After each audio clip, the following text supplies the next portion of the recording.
Hey yo, welcome back to Black Magic Craft. Happy New Year. I hope you had a good holiday season. Personally, I spent the week of Christmas relaxing and printing and painting a whole bunch of Trench Crusade models. I did about 30 of them. I did a bunch of Trench Pilgrims as well as some Heretic Legion. So now I have some very cool models to populate this board and actually try out this game that I've been building stuff for.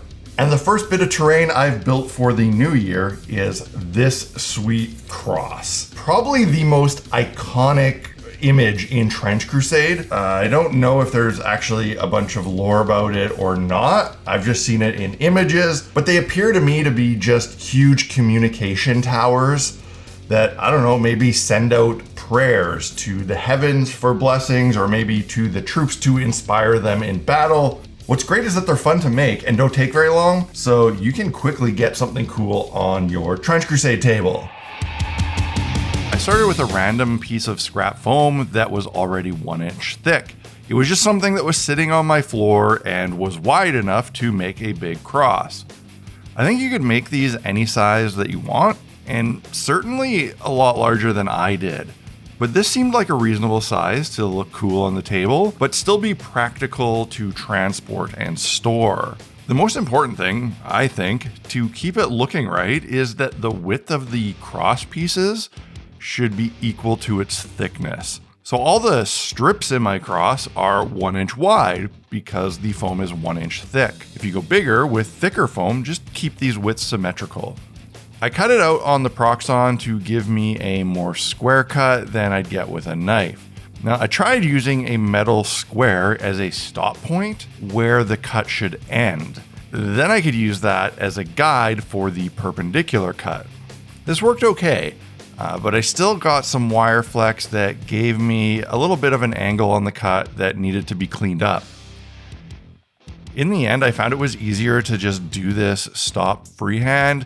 This is a great shape to practice some freehand hot wire cutting on if you're just starting out with this tool. To make a base, I just grabbed one of the cube cutoffs and the rest of my scrap foam, which I cut into a square. Before assembling them, I gave them a roughed up concrete texture using a rock and some crumpled up aluminum foil.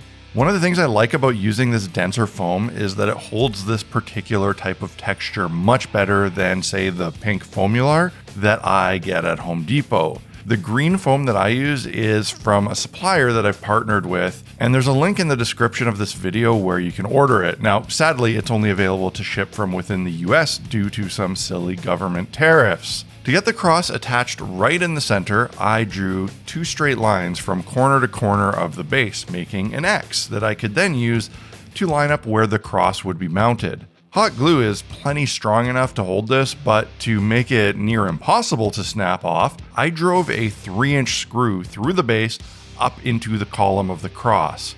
This had the added benefit of adding some weight to the piece. And this is something that I like to do whenever possible. I actually added a whole bunch more 1-inch drywall screws to the bottom of this to make it a lot more bottom heavy.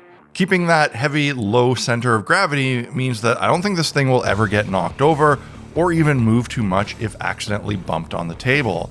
The art that has been inspiring people to build these has some great detail that I wanted to emulate. I started with cutting out some larger battle damaged chunks, and then used some metal paper clips to make quick rebar. Paper clips are great for this because they are easy to cut and bend, and you can stab them right into the foam.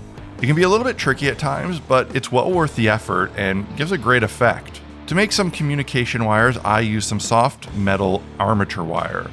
This wire is very easy to bend, making it a great option for when you want wires to make turns on a piece. To hold it in place, I again used paper clips. I just cut and shaped them into little round staples that I could jab into the foam to hold the wire. I like that this method not only holds things in place, but actually adds a bunch of great visual detail. To make some antennae, I used a bit of 3D printing support that I have saved for this exact type of use.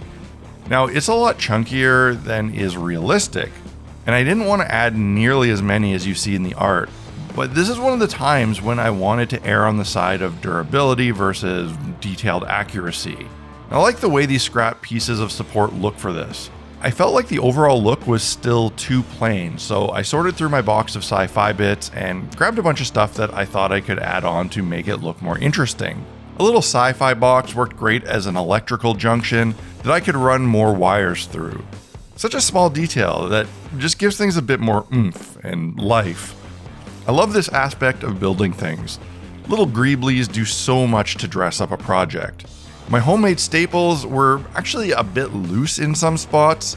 I didn't really like that, so I decided to give them a tiny dab of super glue to make a strong connection between them and the wire, but I was very careful not to get any glue on the raw foam. In case you are unaware, super glue will absolutely melt away uncoated XPS foam. So if you ever want to super glue something onto foam, make sure you coat the area with something protective first.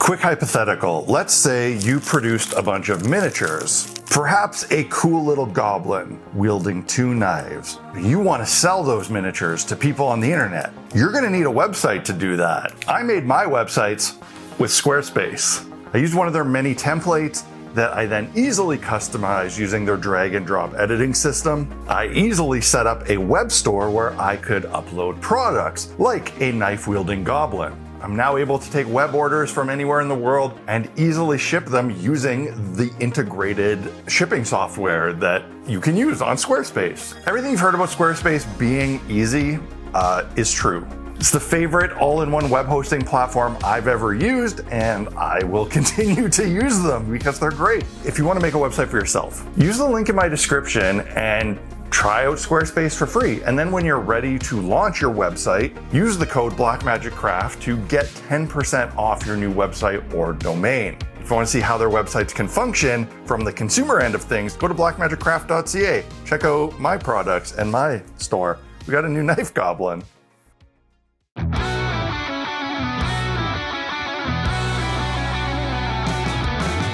Since this piece would be standing tall over the battlefield, it would surely be littered with artillery damage. I used a wood skewer to make a bunch of bullet holes, and then a toothpick to do a bunch more smaller ones. I had done this on the bunkers that I previously built, but they got lost when I coated them in the caulking texture. But I didn't plan on using that on this piece, so I knew I could get away with these without it being a waste of time. I also wanted a tiny bit of rubble on the base, not too much, just enough to hide the seams on the foam and make it look like some of the material blasted away by artillery fell and gathered on the base. I have a mixture of small rocks, fine sand, and tile grout that I mixed up at some point that works really well for general concrete or stone rubble. I often skip this because it takes a while for the glue to dry, and I'm impatient, but this build went so fast, and I wasn't in a big hurry, so that gave me some time to spare on drying and waiting. To keep all of the great bullet hole details, I primed it with an airbrush. This is a polyurethane primer, so it gives a good amount of protection on the foam, and it can be applied nice and thin, preserving every detail. It's also very adhesive, which makes it an ideal primer for doing something like this that contains a mixture of materials. There's foam, there's metal, plastic, and 3D printing resin, and this polyurethane will stick to all of it. I used white ink to highlight everything and bring it up to a sort of gray. Then I could use a few different translucent inks to give it some actual color. I know seeing an airbrush used to paint can be off-putting for some people, but it's just such a satisfying way to paint terrain. I really enjoy it, but it's not necessary, and I've painted so many things with just a brush and craft paint on this channel. The end results are often pretty similar, sometimes even better with the brush. If I'm being honest, what I decide to use mostly depends on my mood at the time.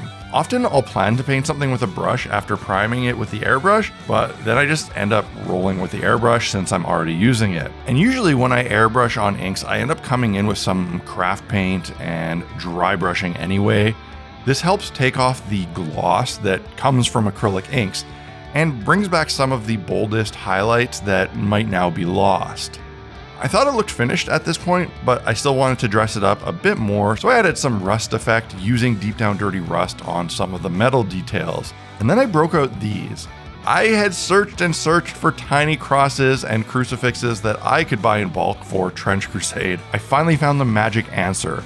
nail charms. They're absolutely perfect for slapping on terrain or minis, and they're already metallic gold, which will often look good as is, even if you add them after paint like I did here. I'll put links in the video description for the ones I bought because these are such a treasure for Trench Crusade, and I'm excited to use them all over other stuff going forward. I added a very teeny tiny cross to the little control panel that the wires terminated into, and this made it look like a crusty tech Bible, which I thought was just so cool and fitting. Like the prayers that are being broadcast are actually coming from some sort of simple pseudo computer, maybe some kind of punch card system. I don't know, I just know that this tiny cross took this detail from a meh to a hell yeah, in my opinion. I built and painted this piece in only a few hours. I thought it would take much longer, but it was a breeze to build and was so fun and satisfying. The payoff you get with such a thematic and iconic looking bit of terrain for this setting with so little effort is off the charts. I only built one, but I think I should build one or two more in slightly different sizes. And it's very tempting to build a giant one with some platforms and ladders for models, but we'll see. I'm not sure where my Trench Crusade journey will take me next, but I think at this point I need to get some actual games in to see what sort of stuff my board is missing. I hope you enjoyed watching this video and build, and that you're looking forward to many more Blackmagic Craft videos in 2025. If you want to help me keep making these videos, there's a bunch of great ways you can do that are good for you as well. One is buying some of my merch or a product from blackmagiccraft.ca or shopping through the links on my essential equipment page. You can also purchase my own dark skirmish game, Idols of Torment, at idolsoftorment.com. And a simple but very effective way you can help out this channel is by supporting it on Patreon. Throw the channel a buck or two a month, and that goes a long way to helping me keep doing this. I think this is now officially my 10th year as a hobby content creator on YouTube, which is absolutely crazy. I don't know what the actual count is, but I have made several hundred hobby videos on YouTube over the past 10 years, and I would love to do this for another 10 more. So thank you for watching. I'll see you again in the next one. Cheers.